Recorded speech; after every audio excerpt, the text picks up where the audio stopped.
Oh, Belal Muhammad's upset. Did you guys see this? I got to read this to you. This is a quote. You go into fights all the time with injuries. I'm sitting here like, what the heck? I was looking at who's the rat in my camp when you rush things right away.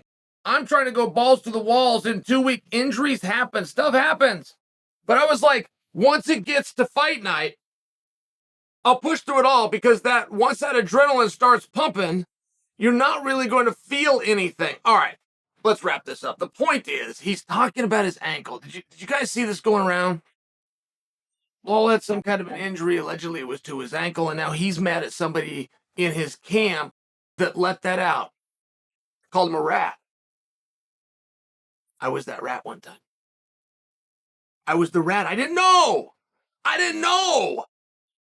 The guy, you like to talk. You like to talk about fighting. You have friends. You talk about fight. Hey, what's going on here? Who'd you see over here? What's going on in the room? Oh, this fight's in jeopardy. I'm a little worried. As a matter of fact, he twisted his ankle today. We were doing a grappling class, and he twisted his ankle. He went down. He was screaming. We all had to stop practice and get around. We had to bring ice and get his knee pad. I mean, it's just telling the story. It never once crossed my mind that the athlete wouldn't want that out. It truly never even crossed my mind. The coach got a hold of me. I had a .com back that was called ChaelSonnen.com. And he said, do not put our team's injury reports on the internet. And the whole world was so clear to me once he said it. Chuck Kearney was the coach, called me. He never said anything to me about that .com to this day, not one thing, except that. He said, do not put our injury reports on the internet. And it was so, oh my goodness, I couldn't believe I had done it. I couldn't believe that I had to be called and told that.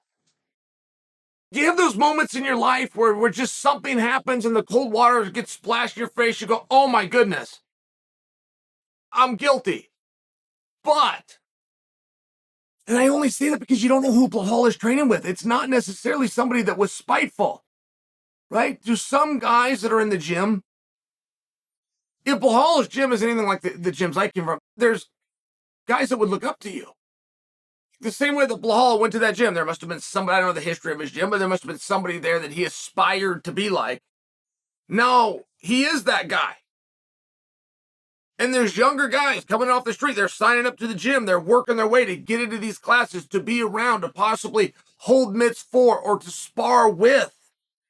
But it's an interesting mindset, right? When you have those guys that look at Belal like that, they don't think he's got a secret that they could know that could harm him. They don't think anything can hurt. They think the only thing that can hurt Muhammad is kryptonite. They really think that. I know what that's like. When I used to train with Randy Couture, we were never not getting ready for a world title fight. Whether Randy was defending the belt or he was changing weight classes and he was going after a belt, we spent like 10 years training for world title fights. But I never would have thought that I had a piece of information that could harm him. And the reality is, if he had something wrong with a certain knee or a certain foot, or he was hiding it, or he was getting it through a commission, I mean, some of these things would have been very private information, but that's not how my mind would have worked. I would have never thought I was stabbing him in the back. I wouldn't have whispered about it. I would have even sworn the person to secrecy that I was saying it to. The website, when I gave the injury report in college, was called ChaelSonnen.com. I mean, I wasn't hiding it. I was doing the opposite of hiding it. I was the author of the statement. I'm the one that witnessed it, and I brought it to the world in a website with my own name. I mean, right, it was just one of those things where Chuck had to tell me, and he said, oh my goodness, I didn't argue. Oh, not one word. Oh, I will. As soon as he said it, I just wilted and crawled in a hole.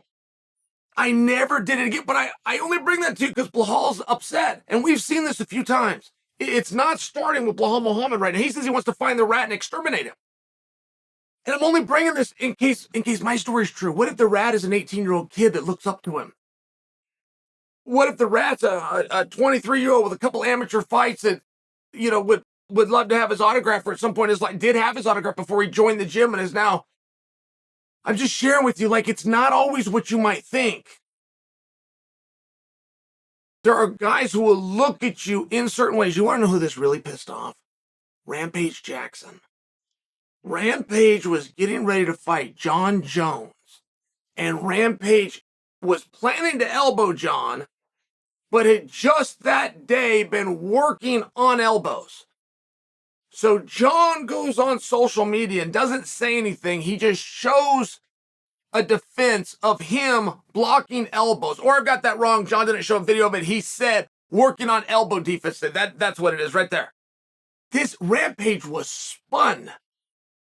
He was in Colorado. I remember Mike Dolce was with him. He was spun out of his mind, shaking people down, wanting to know who it was. That really bothers some guys. You'll have a different, Mike Tyson would be a fine example. I'm going to uppercut you. I'm going to throw a hook. It's either coming to your head or it's coming to your body. I mean, he wanted everybody to know what he was doing. Jordan Burroughs going to double leg. Yeah. Simone Biles is going to stick it on the highest point. John Smith's going to get a hold of your ankle. Chael Sanderson's going to be on a collar and a shoe. I mean, some guys wanted you to know what it was. They couldn't have cared any less. Other guys that bugged them. Want to know one more example? So the Rampage thing happened. The Rampage got all worked up about it. So BJ Penn was getting ready to fight George St. Pierre, and BJ thought, oh, this is a good idea. And then he just claimed he had a mole in George's camp, which he didn't. He just realized how effective that would be, and he just claimed that he had one, and sure enough, it worked. And BJ elaborated on the story too. Hey, I've got email. I could show you the email. I've got pages and pages of notes. To where the people are going, oh, come on, show us the email. Who's it from? Well, I'm not going to tell you. I could though. I've got he really milked it and played with it for a while. And when I've heard all these guys come up over the years, from the BJ Penn, who was, as the kids call, trolling, to Rampage, so who knows what actually happened there. I think it was a coincidence that Rampage worked on elbows and Jon was defending elbows. I think it was purely a coincidence and just happened to spin him out. All the way down to Blahal wanting to exterminate the Rat in a fight that he was a victor on an ankle that he stood on in front of the world on television. And then you got little old Chael, who did this whole thing and had to crawl in a hole because you just didn't think of it like that. I'm just bringing it up. I mean, if Belal Muhammad goes in and he starts shaking people down, that's going to be a pretty scary guy that's coming looking for you. You're not going to want to show up to practice at 3 if you think that he's actually pissed, and if he's talking about he's going to exterminate a rat, it could have been an accident. Guy could have just been making conversation, happened to see something with his idol. He's talking to another fight fan on the telephone, had a little bit of inside information. It's always fun to have that. Accidents happen. I would like to give this guy the benefit of the doubt.